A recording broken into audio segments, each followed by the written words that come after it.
चला नमस्कार, स्वागत आहे तुमचं सर्वांचं आपल्या शाश्वत अकॅडमीच्या या युट्यूब प्लॅटफॉर्मला। लवकरच अंगणवाडी सेविका, अंगणवाडी मुख्य सेविका आणि पर्यवेक्षिका या पदांसाठीची जाहिरात प्रसिद्ध होणार आहे। मग जाहिरात प्रसिद्ध होण्याआधीच आपल्याला काही कागदपत्रे किंवा काही डॉक्युमेंट्स हे आपल्याला अगदी रेडी करून ठेवायचे आहेत, जेणेकरून जाहिरात आल्यानंतर फॉर्म भरताना आपली तारांबळ उडायला नको। आता मला मागे जेवढेही आपले मागचे मी जाहिरातीविषयीचे पात्रता झालं, वयोमर्यादा झालं, या सगळ्यांविषयीचा व्हिडिओ जो आहे तो सुद्धा आपल्या युट्यूब चॅनलला अवेलेबल आहे, तुम्ही तो व्हिडिओ देखील बघू शकता। आता अशा वेळेला बऱ्याच महिलांच्या मला एक प्रश्न येत आहेत की आमच्या नावामध्ये बदल आहे, मग नावामध्ये बदल आहे तर नॉन क्रिमिलियर कोणत्या नावाचं, सासरच्या नावाचं नॉन क्रिमिलियर लावायचं की महिला माहेरच्या नावाचं नॉन क्रिमिलियर लावायचंय, आणि नॉन क्रिमिलियर मध्ये नंतर मग माझं आधार कार्ड वेगळ्या नावाने आहे, नॉन क्रिमिलियर वेगळ्या नावाने आहे, डोमेसाईल वेगळ्या नावाने आहे। मग असा जर प्रॉब्लेम असला त्यावर सोल्युशन म्हणून मला काय डॉक्युमेंट्स लागतील, तर हे डॉक्युमेंट्स तुम्हाला आजच रेडी करून ठेवायचे आहेत। कारण जेव्हा जाहिरात येईल तर जाहिरात आल्यानंतर अगदी 20 ते 25 दिवसांचा वेळ हा आपल्याला तिथे फॉर्म फिलअप करण्यासाठी असतो। मग डॉक्युमेंट्सच्या कारणाने बऱ्याच जणींचे फॉर्म हे भरण्याचे राहून जाऊ शकतात, त्यासाठी आजच हे डॉक्युमेंट्स आपल्याला रेडी करून ठेवायचे आहेत। ओके, तर डॉक्युमेंट्स लागणार कोणते कोणते आहेत, जाहिरात कधी येणार आहे याबद्दलचाही व्हिडिओ आपल्या चॅनलला अवेलेबल आहे। ओके, तर जाहिरात जे मला बरेचसे प्रश्न येत आहेत की जाहिरात केव्हा येईल, कोणत्या महिन्यामध्ये येऊ शकते, परीक्षा कोणत्या महिन्यामध्ये होईल, तर त्याचीही सर्व इन्फॉर्मेशन ही आपल्या युट्यूब चॅनलला अवेलेबल आहे। ओके, तर बघा सगळ्यात पहिल्यांदा डॉक्युमेंट्स लागणार कोणते कोणते, त्याआधी आपल्याला थोडं बॅचचंही बघायचंय। आपल्या ऍप्लिकेशनला अंगणवाडी मुख्य सेविका आणि पर्यवेक्षिका यासाठी एक बॅच लॉन्च झालेली आहे आणि ही बॅच सुरू होतीये 20 जून पासून। महत्वाचं म्हणजे या बॅच मध्ये आपले सगळेच जे तांत्रिक विषय आहे, महिलांचे कायदे, बालकांचे कायदे आणि सोबतच महिलांविषयीच्या योजना, बालकांच्या योजना, या सगळ्यांचीच तयारी तुमची यामध्ये होणार आहे। सोबतच यामध्ये तुमची PYQ प्रॅक्टिस देखील होणार आहे, म्हणजे प्रिव्हियस इयर क्वेश्चन जे आहेत तर प्रिव्हियस इयर क्वेश्चनची पण प्रॅक्टिस तुमची यामध्ये नक्कीच करून घेतली जाणार आहे। ओके, तर एक परिपूर्ण अशी बॅच आहे, बॅचला छान एक टीचर फॅकल्टी टीम देखील आहे। तर तुम्हाला बॅच जर जॉईन करायची असेल तर त्याची लिंक मी तुम्हाला डिस्क्रिप्शन बॉक्सला दिलेली आहे, सोबतच ऍपची पण लिंक डिस्क्रिप्शन बॉक्सला आहे। ओके, तर तुम्ही त्या लिंकवर जाऊन बॅच जॉईन करू शकता। बॅचची फीज सध्या फक्त 499 रुपयेच ठेवण्यात आलेली आहे, जी सगळ्यांना अगदी परवडण्यासारखी आणि मुबलक दरामध्ये आहे। ओके, तर पुढे बघा, आता पहिले आपल्याला डॉक्युमेंट्स कोणते कोणते लागणार आहे। सगळ्यात पहिलं आहे आधार कार्ड। ठीक आहे, आता यामध्ये जर कोणाचाही नावाचा प्रॉब्लेम असेल तर व्हिडिओ शेवटपर्यंत पहा। शेवटी मी तुमचा नावाचा जो प्रॉब्लेम आहे की आधार कार्ड कोणत्या नावाने पाहिजे, माहेरच्या की सासरच्या, हे सगळं मी तुम्हाला व्हिडिओच्या शेवटी सांगणार आहे। ओके, आधार कार्ड असावं आणि ते अपडेटेड असावं, नाहीतर आधार कार्डवर फोटो आहे तुमच्या 10वीचा, 12वीचा आणि 5वीचा, 6वीचा, असं चालणार नाही। आधार कार्ड अपडेट करा वेळेवर, आधार कार्ड अपडेट करायला वेळ लागतो, त्यामुळं आजच आधार कार्ड अपडेट करायचंय। दुसरं, सुरू असलेला मोबाईल नंबर पाहिजे आणि सुरू असलेलीच ईमेल आयडी पाहिजे, म्हणजे मेल आयडीला तुम्हाला हॉल तिकीटची लिंक येते। ठीक आहे, त्यामुळं मेल आयडी अशी टाकायची आहे की जी प्रॉपर आपली सुरू असणार आहे, अशी मेल आयडी टाकायची आहे। पासपोर्ट साईज फोटोज, आणि पासपोर्ट साईज फोटो हे एकदम जुने पण नको, अद्यावत केलेले अपडेटेड आपले जे पासपोर्ट फोटो आहेत हे लागणार आहेत आपल्याला। ओके, जे येत्या 2 ते 3 महिन्यातच तुम्ही काढलेले असावे। ओके, तर हे पण एक गरजेचं आहे। हे झाले बेसिक डॉक्युमेंट्स। आता आपल्याला पाहायचंय शैक्षणिक, म्हणजे तुमचं शिक्षणाची मर्यादा काय आहे, कोणत्या शिक्षणावर ही आपण पोस्ट भरतोय, पदवीवर भरत आहे, मग तुम्हाला शिक्षणाचा पुरावा आणि तुमच्या वयाचा पुरावा तिथे लावायचा आहे।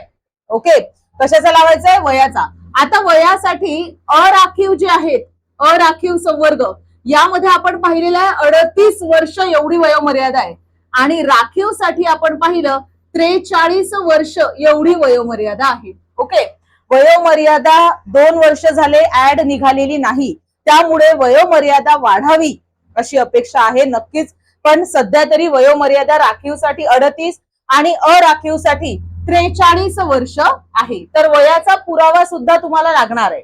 तर कोणते कोणते पुरावे लागतील पहा।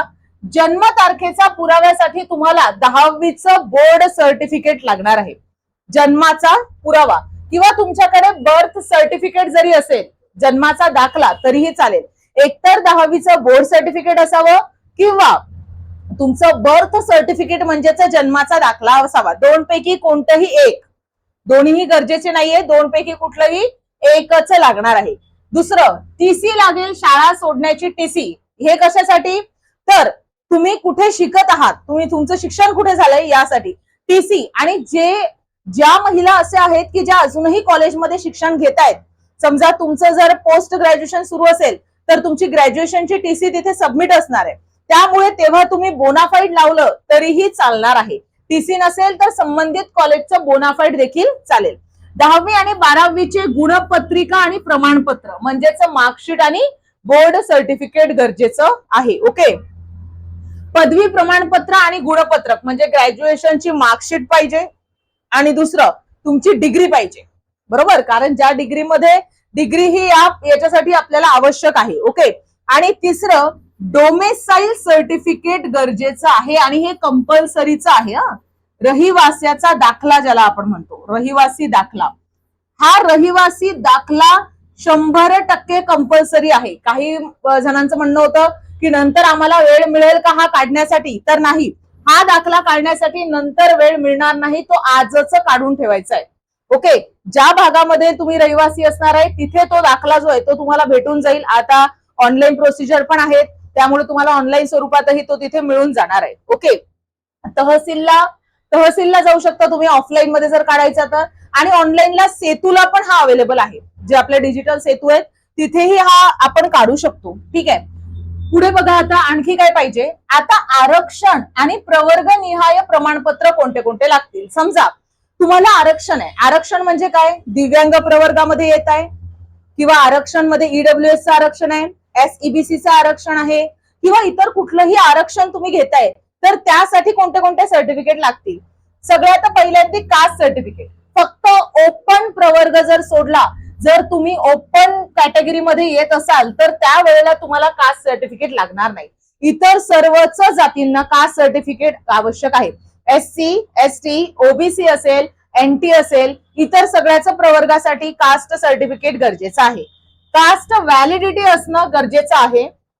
कास्ट व्हॅलिडिटी असायला हवी. ठीक आहे. आता कास्ट व्हॅलिडिटी बद्दल सध्या तरी कंपल्सरीचं आहे का असं गरजेचं नाहीये. ठीक आहे. तर कास्ट व्हॅलिडिटी आहे. नॉन क्रिमिलियर, ज्या प्रवर्गांसाठी नॉन क्रिमिलियर लागू आहे, जसं ओबीसी या प्रवर्गाला नॉन क्रिमिलियर लागते आणि NT या प्रवर्गांना पण नॉन क्रिमिलियर लागू आहे.